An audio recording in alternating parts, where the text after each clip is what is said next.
Buenos días, público asistente.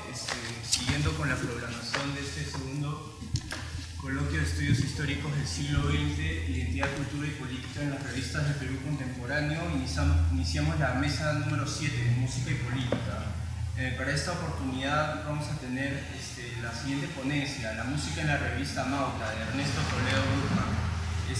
Ernesto Toledo es periodista, licenciado en la Escuela de Periodismo Bausati Mesa, con diplomados en la Universidad César Vallejo, Lima Norte, candidato a magíster en la Universidad Peruana de Ciencias e Informática. Ha laborado en diversos medios de comunicación en Lima y en el exterior. Sus artículos son publicados en medios peruanos y del exterior. Últimos libros publicados: José María Arguedas y Lima, influencia y valoración en sus primeros encuentros con la capital. Otra es El Cóndor pasa, mandato y obediencia, análisis político y social de una zarzuela, del año 2011, y Mariátegui, la música de su tiempo, 4 ensayos históricos sobre la influencia musical de la Mauta, del año 2011. ¿Sin más? Muchas gracias. Bueno, muchas gracias. Queda claro que los 32 números aparecidos en la revista Mauta entre 1926 y 1930 constituye un documento de época idóneo para retratar ese instante de cambios que experimentaban las sociedades latinoamericanas. Los vanguardistas peruanos contribuyeron, y así lo entendió Mariátegui, a un acercamiento y reconocimiento de lo nacional, el rechazo de lo hispánico y el saberse parte de un mundo internacionalizado hacía necesaria la tarea de definir y valorar lo propio. Este fue el intento de Amauta. Respecto a la música específicamente, con honor a la verdad, la ocupación de Amauta a las manifestaciones musicales fue mínima. Entre los pocos artículos dedicados al acervo musical peruano destaca La música incaica, escrita por el historiador y folclorista cusqueño José Uriel García y publicada en Amauta en el número 2, octubre de 1926.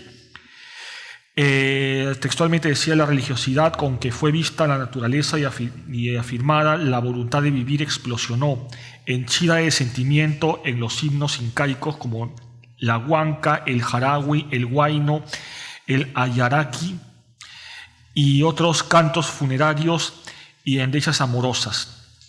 García describe a la huanca como un himno pastoril, entonado al concluir la jornada de la siembra. Asimismo, también describe lo que es el jarawi, ¿no?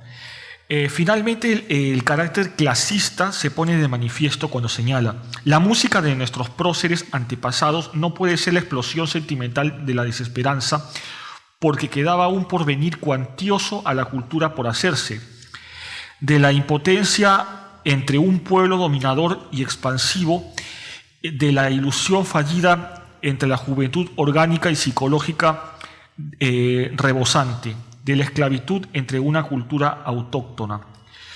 Los óleos aparecidos en la revista Mauta también dieron testimonio de la música. Podemos mencionar al artista cajamarquino Camilo Blas, seudónimo pictórico de Alfonso Sánchez Arteaga, quien dio un nuevo desarrollo a la corriente indigenista, añadiendo más sutileza, ¿no?, al dibujo. En la sección Arte Peruano, aparecía en el tercer número, correspondiente a noviembre del 26, salen a la luz los óleos Chicha y Sapo, que describe una reunión acompañada de guitarras y comida, y té piteado, donde se observa la ejecución de un baile con pañuelo. En aquel número de Amauta se decía que Blas era el Pancho Fierro de la Sierra, ¿no? Del mismo modo destacaron 2 cuadros del pintor Ricardo Flores, Jarana y Alto de Arrieros. Muestran la ejecución musical y el baile en pareja. Motivos serranos, textualmente decía, motivos serranos en los que el mestizaje encuentra su mejor ambiente. En los 4 años que duró Amauta, la revista priorizó las posturas indigenistas en la música compuesta en el Perú, ¿no? El yarabí arequipeño es uno de los principales referentes del acervo provinciano, y así parece entenderlo Percy Gibson en su artículo Los mates y el yarabí, publicado en la edición número 18, en el mes de octubre de 1928. Textualmente dice: los mates burilados y policromados de los artistas ayacuchanos y guanteños son piezas fuertes de ingenuidad y carácter andino. La visión de la sierra también es musical, siempre compone una inmensa nube en tono menor. el cantarino dorado del cerro, el cactus de seco sonido, el argentado sonido del arroyo, etc., ¿no? Y dice, así los mates ayacuchanos equivalen a los lloravíes arequipeños. En plástica y música peruana están sometidas las señales raciales del dominio del medio andino musical y pintoresco, ¿no? El periodista y poeta Julio del Prado hace mención de la llegada a Lima del pianista argentino Héctor Ruiz Díaz. Lo señalaría como el mejor pianista venido a Lima en los últimos tiempos, ¿no? Y también señala él, en Arequipa, sede musical del Perú, Héctor Ruiz Díaz ha despertado el mismo entusiasmo de que los chicos dan a la bienvenida en Lima, sede sudamericana del toreo. Bueno, respecto a los artículos de Mariátegui en el aspecto musical, Música y folclore es uno de los pocos escritos que Mariátegui dedica a la música peruana. Este es el número 15 del correspondiente a mayo y junio de 1928. Aunque en aquella edición aparece en portada un mate burilado y elaborado en guanta, con una escena denominada marinera. Textualmente dice, Lima está ahora sacudida por el rasguear de 100 guitarras. Se reconoce a sí misma después de tantas infidelidades de ciudad transitada por la corriente cosmopolita. En la marinera, sal de su gente, restallido de su alegría, apoteosis de su jarana, también la visitan y acaso la conquistan un poco el yarabí, el huayno, la jachua india. Mariátegui no quiso dejar de reconocer la música andina que aún muy discretamente era difundida en una Lima centralista y despectiva hacia lo provinciano. En el artículo dice, el nacionalismo oportunista y político de unos y el nacionalismo profundo y social de otros reivindicación de lo popular, alientan y propician este contrapunto de voces y tonos de la guitarra. El pueblo se siente, también señala esto, el pueblo se siente como nunca criollo puro y se toma una buena y sana revancha en esta fiesta contra el aburrimiento monótono de este carnaval anestésico, traído por la moda y que no se aclimata, ¿no? Exilio temporal del jazz band, destacado sin el frenesí del negro acrobático auténtico y el tango cimarrón, a fuerza de malas traducciones y de entonarse al ambiente tibio y opaco. Finalmente, Mariátegui da muestra de la presencia de cultores de la música popular serrana en su casa en Girón, Washington, aunque nunca quedó demostrado que ello fuera de manera permanente. Textualmente dice, al hogar de Amauta han venido algunos de estos músicos mensajeros del canto del pueblo, Antonio Suárez Vera y Marco Jajaguaringa de Huarochirí, dos diestrísimos y rebujados tocadores. Los primeros, luego del aguerrido conjunto de Ancash, vendrán otros todavía, ¿no? Cuando describe de manera emocionada Mariátegui, el pueblo se siente como nunca criollo puro, es porque algo inusual estaba sucediendo en Lima. Mariátegui califica de cimarrón al tango y lo ubica junto al frenesí del negro acrobático auténtico que interpreta el jazz norteamericano. En todo caso, debemos destacar que la gran mayoría de los peruanos que colaboraban en la revista Amauta eran jóvenes de entre 20 y 30 años de edad, con aspiraciones políticas y sociales, pero también con posibilidades de otorgarle al espíritu un tiempo para la diversión que todo joven tenía. La revista Amauta era consciente que todo baile traduce el espíritu de su época. En 1927, Modesto Villavicencio escribe «El Charleston y nuestra época», asegurando que tras la Gran Guerra, la guerra del 14 al 18, ¿no? La primera guerra, un espíritu irrespetuoso de la época arremetió contra la totalidad de las formas clásicas del arte. Ni el pobre Val, textualmente dice, ni el pobre Val se libra de la acometida revolucionaria. Entre tanto, la pujanza arrolladora de los Estados Unidos impone al mundo sus one step, foxtrot, camel, chimi, charleston, etc. En pocos años, el baile yanqui, conjuntamente con los dólares, conquista el planeta, ¿no? Para Villavicencio, el Charleston era el reflejo del racismo y la dictadura. En el área artística equivalía a la actitud marcial y trepidante del fenómeno fascista que ocurría en Europa y posteriormente en Latinoamérica, aunque en menor grado. Decía textualmente: sabido que en los Estados Unidos repudian todo lo que provenga de la raza negra. Sin embargo, su ánima fáustica se ha entregado con un ardor extraordinario a propiciar y actuar una danza de origen negro. Los movimientos epileptoides y arrítmicos de la danza moderna son como el símbolo de la cachiporra y del aceite de castor. Su espíritu de conquista es como un trasunto de las dictaduras. El baile de moda representaba un estado de ánimo de la época y un fenómeno sociológico, por lo que era poco probable que sus detractores logren amputarlo, ¿no? Por aquellos años, la revista Mauta no era la única revista que publicaba los artículos de Mariátegui. En abril de 1929 le escribe una correspondencia a Ricardo Vegas García, un entusiasta periodista y miembro de la generación del centenario, que diría en la revista Variedades: le adjunto una carta para el gerente de Variedades, pero confío sobre todo en la gestión inteligente y discreta de usted. Describiré sobre Chopin, de Guy de Portales. No sé si tendrá usted retrato de Portales, pero a falta de foto bastan los de Chopin. Respecto a Alfonso de Silva, también uno de los músicos más renombrados peruanos en aquella época, en la revista Mauta prevalecía la imagen de Alfonso de Silva como difusor peruano de la música clásica.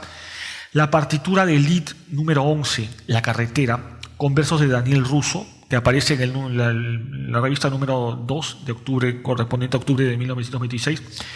Posteriormente, el 28 de febrero de 1927, Mariátegui le envía al compositor chalaco, Alfonso de Silva, una correspondencia donde muestra el interés por publicar periódicamente sus obras. Aunque Alfonso de Silva nunca más presentó colaboración musical alguna, Mariátegui tampoco hizo mucho para publicar la obra de otro bardo nacional.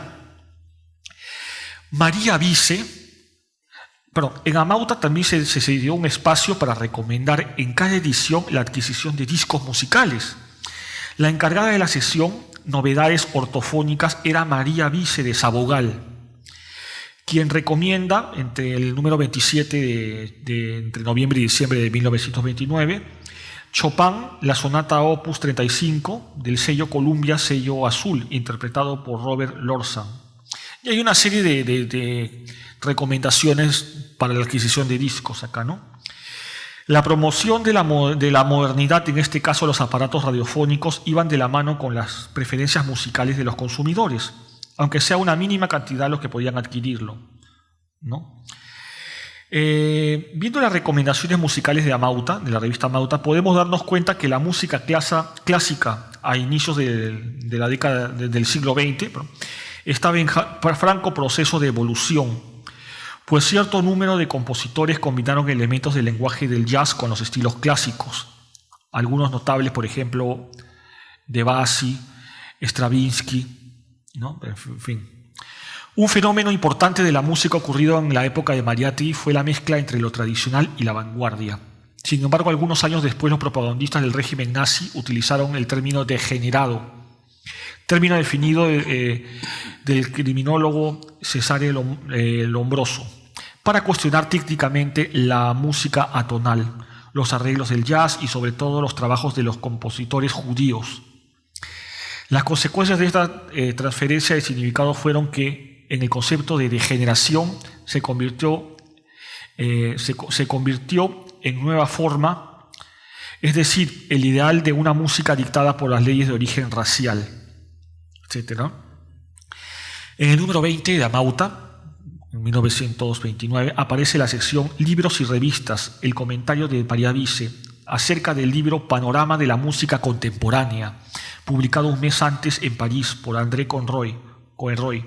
Textualmente dice: bajo el signo de la nacionalidad se inicia el libro, tan nutridos de juicios certeros, tan vigorosamente concebidos, tan claramente trazados de André Coenroy. La música ya no es el lenguaje internacional que se creyera antes, el alma de la raza de un estilo. Un Fauré, músico puro, nunca será completamente comprendido en el extranjero. No habla sino la lengua musical de un país, ¿no? etcétera, ¿no?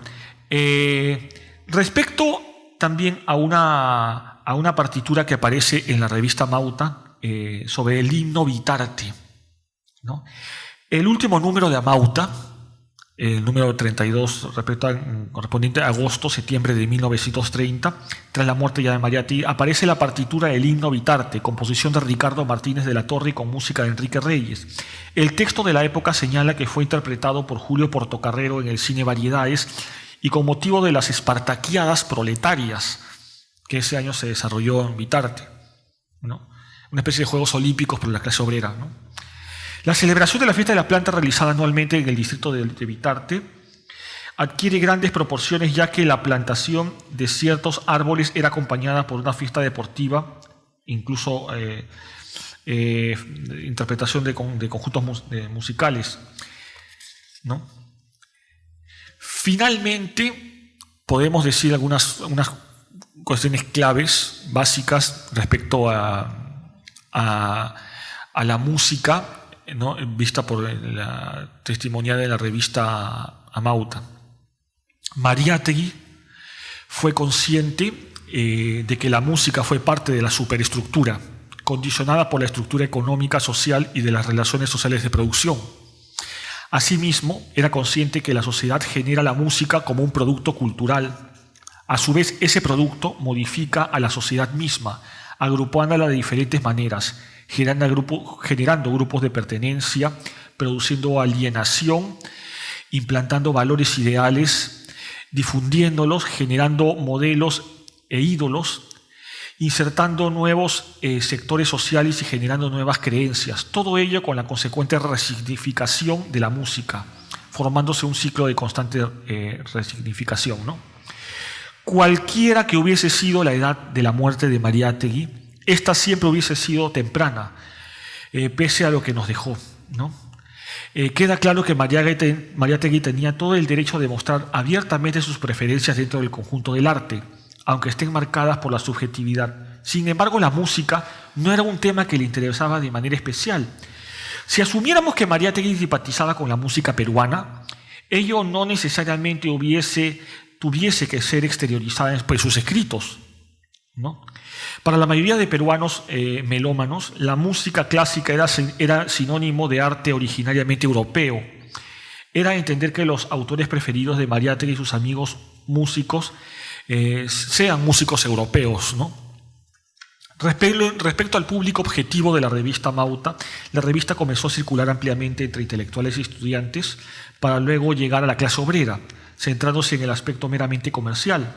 Si Mariátegui alcanzó una significativa demanda, fue por los temas de interés, y sería difícil que la totalidad de lectores no asuma la música como una prioridad dentro de sus aficiones.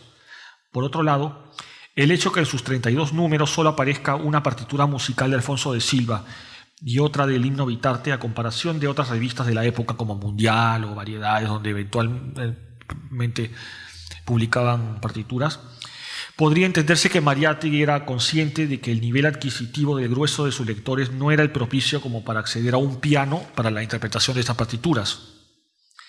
Mariátegui no concibió la revista Amauta como una revista de masas, sino un medio dirigido a una élite revolucionaria y para los sectores más avanzados de la sociedad. Pese a ello, su vida y su obra seguirán siendo una fuente inagotable de análisis. Muchas gracias.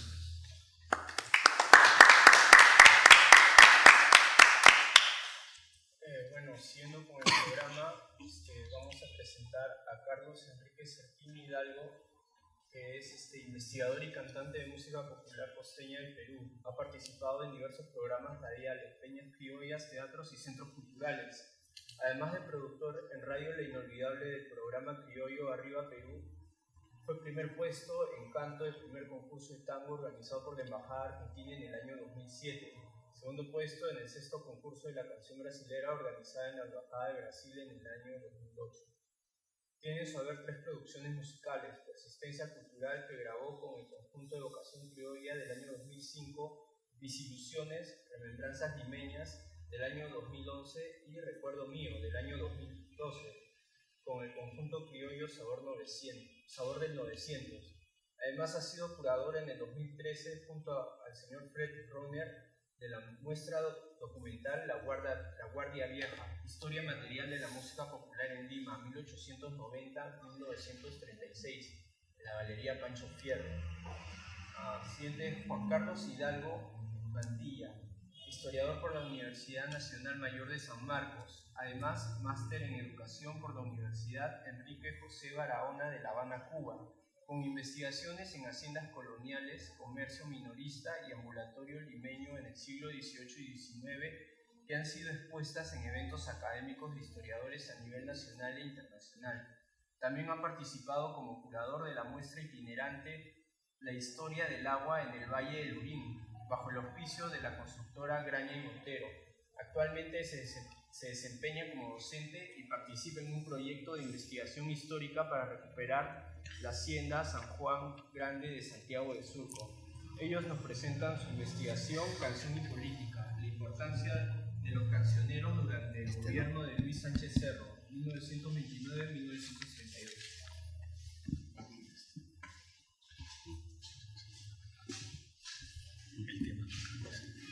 Sí. Bien, buenos días con todos. Quien les habla es Juan Carlos y aquí mi compañero es Carlos Arquín. Ya nos han presentado. 30 segundos rápidamente para agradecer a los organizadores del coloquio y por la relevancia que tiene, ¿no? En lo personal, estar aquí sentado en la Casa de la Mauta y especialmente en el Rincón Rojo.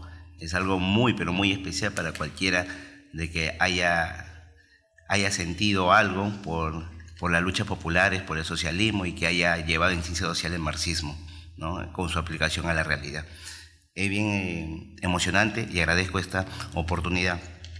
El tema, como ya se ha mencionado, básicamente es la relación entre la canción y la política. La canción, que como ya varios autores como Llorens, Amico, Borrás, entre otros, ya lo han calificado como creación popular, ¿no? Y su relación al contexto político y social que se tiene en la Lima, de finales del gobierno de Augusto B. Leguía, que va a ser lo llama oncenio, y la primera etapa que conocemos como el tercer militarismo, específicamente el gobierno de Luis Sánchez Cerro. Hemos utilizado este tema porque ha salido un libro de Gerard Borrás, ¿no? Lima, el vals y la canción criolla, cuál es el primer intento de sintetizar y dar una explicación de cómo se puede utilizar una fuente documental, que son los cancioneros, ¿no? Actualmente hay un debate pues, al respecto sobre qué carácter tiene esos cancioneros, qué son, ¿no?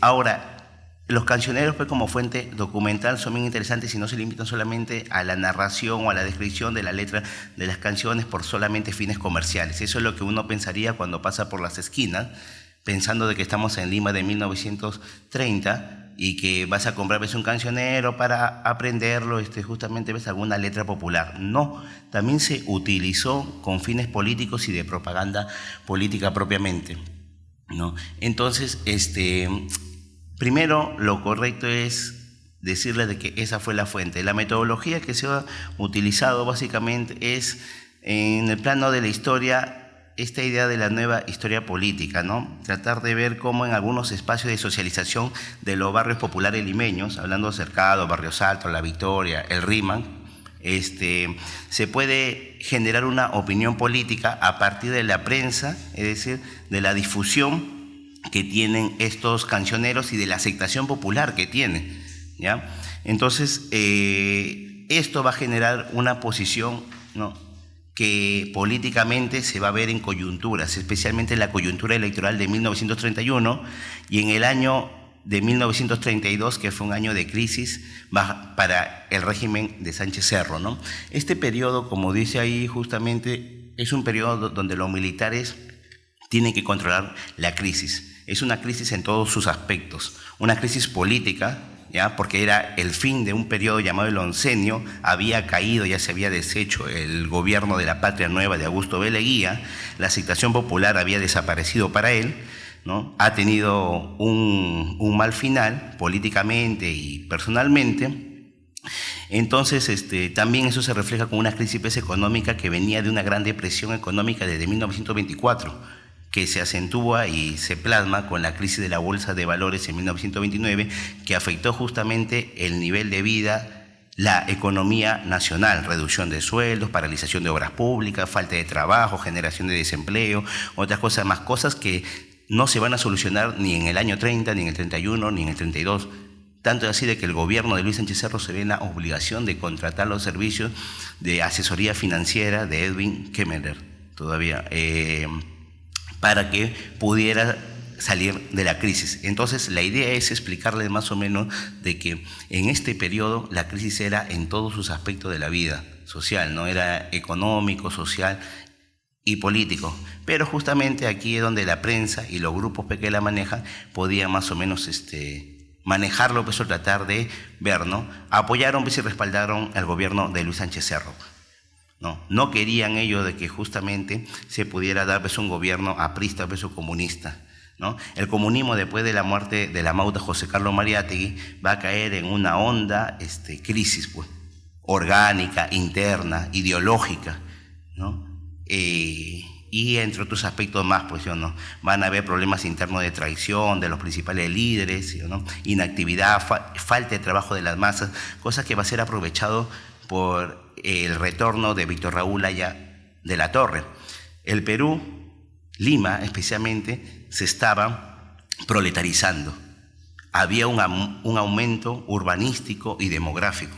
Dentro de un rato vamos a ver eso. Entonces, como tal, básicamente había una masa que tenía que ser dirigida.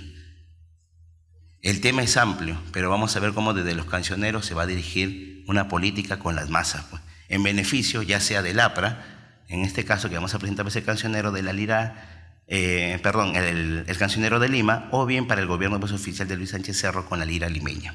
¿Correcto? Bien, esta es la situación que ya hemos venido pues, explicando. A continuación, por favor. ¿Ya?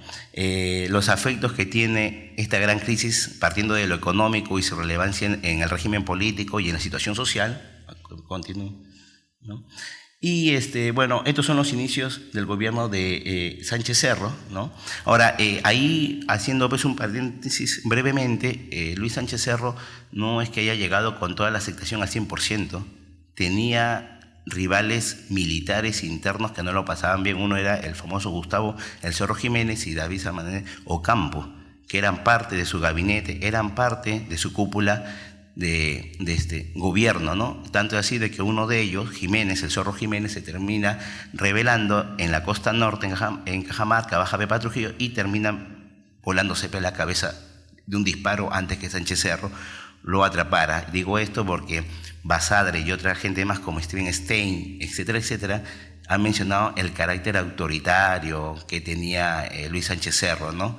Poco complaciente con los traidores, ¿no? Y también por entrevistas que hemos recogido de gente que ha vivido en ese periodo o tiene conocimiento, la represión era bien fuerte, ¿no? Si eras perseguido político, encarcelado, te podían fusilar aquí en la Avenida Progreso, en la primera cuadra de lo que actualmente es la Avenida Venezuela, ¿no?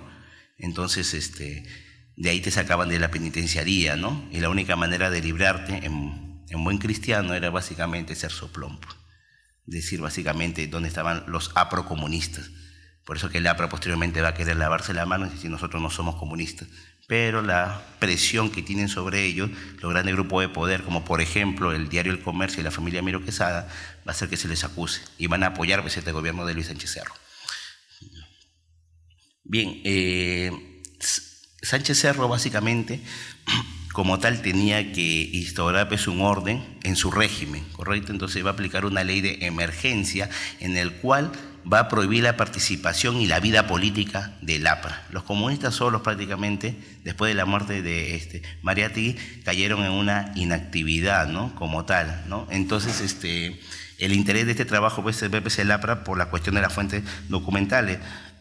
Ahí es donde el APRA pasa a una actividad clandestina, ¿no? Y se vuelve enemigo subversivo del gobierno de Luis Sánchez Cerro, y la ley de emergencia va a ser eso, ¿no? Van a respaldar motines como el del cayó de los militares en el crucero Graupes y Bolognesi, y también lo que más se recuerda es la masacre en Trujillo, ¿no? El ataque al cuartel O'Donovan, el asesinato de de los militares de ese cuartel y el envío de la fuerza militar, especialmente la fuerza aérea, para que masacraran a los campesinos trujillanos en el barrio de Florencia de Mora, ¿no? Otro dato pues, adicional es de que tanto fue así de que también se cerró San Marcos para recibir pues, la visita de un coronel aliado de una misión italiana cercana al fascismo, ¿no? Es un tema pues, aparte que ya lo abordó Tirso Molinari, ¿no? Sobre la cercanía que podía tener los simpatizantes de la cúpula militar de Luis Sánchez Cerro con el fascismo, especialmente Luis Flores, ¿no?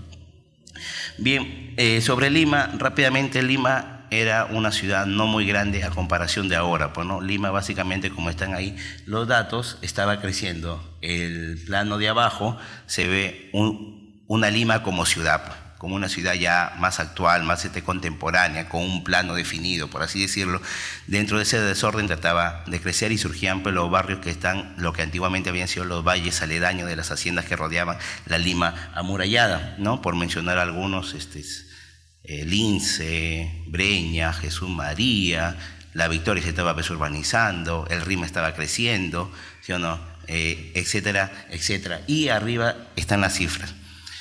Lima y su principal barrio superaban los 200.000 habitantes. Por decirlo de alguna manera, todos se conocían ahí, ¿no? Entonces, de alguna manera, el crecimiento de la ciudad se dio, pero de una manera tal de que algunos sectores no fueron beneficiados.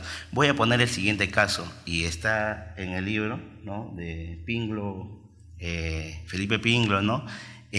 Básicamente, esta es una casa clase mediera. Acá vivía Mariatti, ¿no? A finales de los 20 hasta el 30. Su familia siguió viviendo aquí. Aquí tiene todas las necesidades básicas, ¿no? Básicamente, cuentas con servicios. Pero habían otros barrios donde no, pues, ¿no? El dicho del callejón de un solo caño sí era así, pues. Algunos no tenían baño, tenían que irse a un descampado, pero todavía. El nivel de hacinamiento era tal, ¿no? En estos callejones conocemos de barrios altos y de otras zonas, ¿no? Habían acequias y una acequia te trae animales roedores, ¿no? El nivel de insalubridad era fuerte. Dentro de todo ese ambiente de Lima se empezaron pues, a gestar grupos, ¿no? Cantores anónimos, por decirlo de alguna manera, que empezaron a desarrollar un arte musical propio, pues, ¿no? Que es lo que conocemos como la Guardia Vieja, pues, ¿no?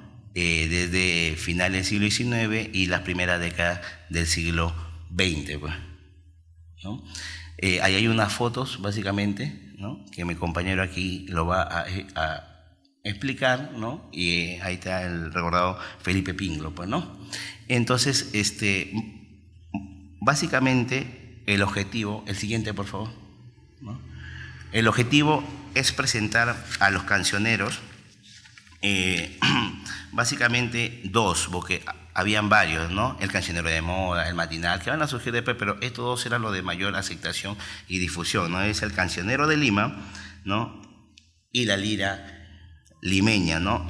Los cancioneros eran de acceso popular, ¿no? Cómodo, por decirlo de alguna manera, ¿no?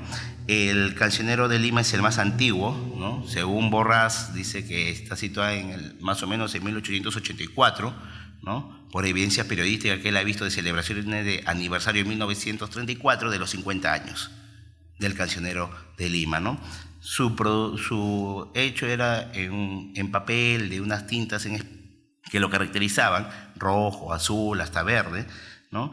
Y siempre el cancionero de Lima, aparte de los problemas políticos que había, siempre ponía ahí unas fotos sobre situaciones de la época. Atraparon al bandolero tal, cayeron tales, etcétera, etcétera. El cancionero de Lima, generalmente, ¿no? Desde 1915 en adelante, más o menos, costaba 5 centavos, ¿no? Y la lira, y el cancionero de Lima tenía como director al Marqués de Lema, que era el seudónimo de Mario Ledesma Sotomayor, mientras que la lira limeña, el competidor directo comercial y luego político del cancionero, estaba a cargo como director de Pedro Casanova, ¿no? Y ahí estaban todas las novedades musicales de la época, incluyendo las foráneas que lo han mencionado, ¿no?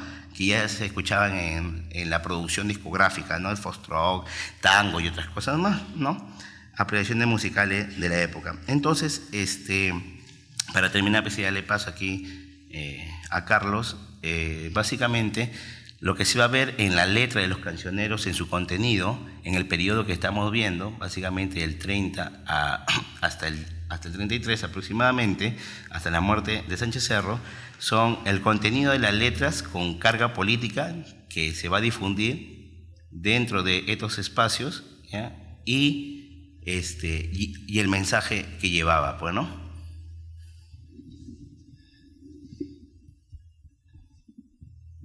Buenos días. Bueno, siguiendo con lo que acaba de decir Juan Carlos, les puedo comentar lo siguiente en lo referente netamente a la parte musical de los cancioneros de Lima y la revista y el cancionero La Lira Limeña. Estos cancioneros, como bien decía Juan Carlos, fueron hechos para el consumo del pueblo. Tenían precios muy cómodos, que estaban al alcance de todo el pueblo y se vendían semanalmente. En estos cancioneros, que originalmente se hicieron con la función de dar a conocer las canciones de moda de la época, en algún momento determinado también comenzaron a hacer propaganda de todo tipo, no solamente político, sino también deportivo, de algún evento trágico que pasara en aquellos años, en esas épocas, inclusive hasta asesinatos y muertes que sucedían en la vida cotidiana de la Lima de esa época, de la Lima y del Perú también. Entonces, cuando surge el militarismo de la época del gobierno de Luis Sánchez Cerro, la revista La Lira Limeña toma franca simpatía por el presidente en esa época, Luis Sánchez Cerro, y el cancionero de Lima por el APRA. Tanto así que en muchas de sus ediciones, a partir de estos años de 1930 hasta el año 33 en que fallece Sánchez Cerro, aparecen muchas ediciones en que no solamente en las portadas, sino también en las contracaras y dentro del cancionero aparecían canciones alusivas a estos dos personajes, tanto en lo que se refiere a levantar su estatus, ¿no? De que la gente conozca qué es lo que está haciendo, y también a lo que había pasado en esas épocas. Y doy un ejemplo por aquí referente a lo que sucede en Trujillo en el año de 1932, la famosa masacre de Trujillo. En el Cancionero de Lima número 950 se publica la siguiente canción. Dice: lágrimas de sangre, va la canción. Y la letra más o menos dice así: lágrimas de sangre mis ojos vertieron el día que supe la horrenda verdad, que en Trujillo muchas personas murieron, el fusilamiento que hubo sin piedad. Lágrimas de sangre mis ojos vertieron, que son desprendidas de mi corazón, al saber que muchos muertos hubieron inocentemente y hay sin compasión. Como pueden ver, acá se está dando alusión, la letra continúa, a lo que es la masacre, ¿no? La matanza que hubo en ese momento en Trujillo. Esto lo publica el Cancionero de Lima, que es un cancionero que netamente pro-aprista. En este cancionero también no solamente aparecían portadas de este tipo o canciones de este tipo, también aparecían fotografías de Aya de la Torre, en donde se indicaban muy claramente perseguido político, ¿no? Y en el caso de lo que era la revista o el cancionero de La Lira Limeña, el cancionero de La Lira Limeña decía todo lo contrario, ¿no? Y ponemos como ejemplo una canción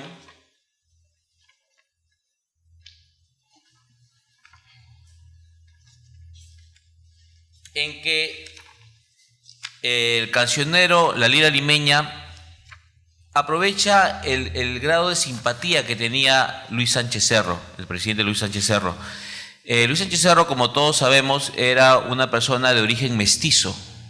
Y uno de los motivos por el cual tuvo mucha aceptación en sectores populares precisamente era por eso, por su origen mestizo. Entonces la gente lo veía como uno de ellos. Y en el cancionero La Lira Limeña publican una canción que dice así, se llama En la Loza, y reza más o menos la letra así: por Sinchis Cirrus daré la veda, por Sinchis Cirrus yo he de vota, porque me gusta su valentía y es candidato muy popular. Pásame la mola para hacer gretar, veta Sinchis Cerro, bravo meletar.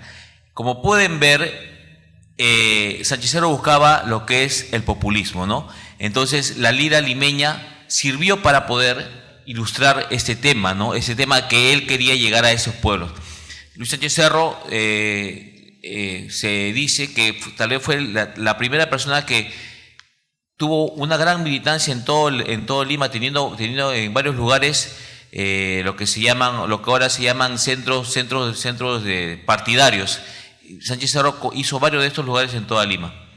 Ahora, una de las cosas también importantes que podemos ver del gobierno de Sánchez Cerro es que, de las canciones que se publicaban en el Cancionero de Lima y en la Lira Limeña, es que muchas de estas letras tomaban músicas de moda de la época, músicas a las cuales el autor colocaba canción dedicada a Sánchez Cerro con música de un vals conocido. En el caso, por ejemplo, del vals El Guardián, que era un vals muy conocido en esa época, un vals denominado de la etapa de la Guardia Vieja. Lo mismo hacían con otras canciones, y no solamente valses, también tangos, también el famoso género del yarabí. Aquí quiero hacer un pequeño paréntesis, porque el yarabí, asociado claramente al Ande, en especial a la zona andina del Perú, la zona sur, lo que es Arequipa, Cusco, Ayacucho. No solamente, si bien es cierto, aparentemente de allí son sus raíces, pero en esos años el yarabí fue un género que se cantaba en todo el Perú, ¿no? Y variaba de nombre. En la costa norte y en toda la zona andina norteña se le conocía como triste. Y aquí en Lima también hubo también se cantó el yarabí o triste, y eso se puede comprobar con muchas grabaciones que se hicieron en esa época. Inclusive se dice que el yarabí comienza a perder vigencia recién en Lima, recién en el canto de los cantores populares, recién a partir de la década, de finales de la década del 30, época en que también en Lima viene con mayor fuerza lo que es la migración de las provincias a Lima. Entonces, pero hasta esa época en Lima se cantaba mucho el yarabí, y eso lo puede dar testigo precisamente lo que hablábamos hace un momento, de las grabaciones que existieron en esa época y que se mantuvieron por mucho tiempo ocultas. Las grabaciones que hicieron dúos famosos, y dúos que ahora uno diría gente negra cantando yarabí, no lo relaciona mucho, pero en esa época la gente morena de Lima cantaba también bastante el yarabí, y se hicieron varias grabaciones como los hermanos Ascuez, Alejandro Sáez y otros grandes cultores, Salerno y Gamarra, que grabaron también no solamente valses, sino yarabís. Entonces, todos estos géneros musicales que eran del pueblo, que el pueblo los consumía, fueron usados para hacer proselitismo, tanto para el APRA como para el gobierno del presidente Sánchez Cerro. Entonces, y cabe a colación una anécdota referente a don Manuel Acosta Ojeda. Aquí ustedes pueden ver el documento. En alguna reunión en la cual yo estaba presente, estábamos cantando un tema que lleva por título Penitenciaría de Lima, que era un tema que hablaba precisamente del panóptico, y después a ese tema se le agregan versos de canciones de una canción argentina que se llama Pobre mi madre querida. Son letras que hablan del lamento de una persona que, bueno, que ha caído en desgracia. En esa jarana, don Manuel Acosta Ojeda, gran compositor criollo, gran intérprete, gran estudioso de la canción criolla, como ustedes deben conocer, comenzó a cantar con la misma melodía de esta canción Penitenciaría de Lima, versos de una canción que él sabía, cosa que en ese momento nos sorprendió porque no era lo que comúnmente se ha escuchado y se ha grabado, ¿no? Y la letra, como ustedes pueden leer, dice ahí: salí al patio de la cárcel, miré al cielo, eché un suspiro. ¿Dónde está mi libertad que tan joven la he perdido? Dice la primera letra. Y después, en un siguiente verso dice: oh tirano Sánchez Cerro, vas a morir como un perro cuando maten los hombres que luchan por sus derechos. Estas cuartetas octosílabas que se usan para esta canción claramente señalan a lo que cantaba el pueblo en ese momento. Y esta canción nos lo dice Manuel Acosta Ojeda cuando se le hicimos la entrevista, que la cantaba su padre, don Alejandro Acosta Flores, quien era militante aprista y en los años de represión del gobierno de Sánchez Cerro estuvo en el Panóptico, lo que actualmente vendría a ser el Hotel Sheraton. Y allí los presos entonaban estas canciones, pero en el género de yarabí. Entonces ustedes pueden ver que el pueblo producía muchas canciones para este tipo de mensajes, ¿no? Y utilizando las melodías del pueblo. Y los cancioneros, tanto de Lima como la Liga Limeña, para ambos lados, cada uno, sirvieron precisamente para dar a conocer lo que sentía y lo que había en ese momento en la cuestión política del Perú. Muchas gracias.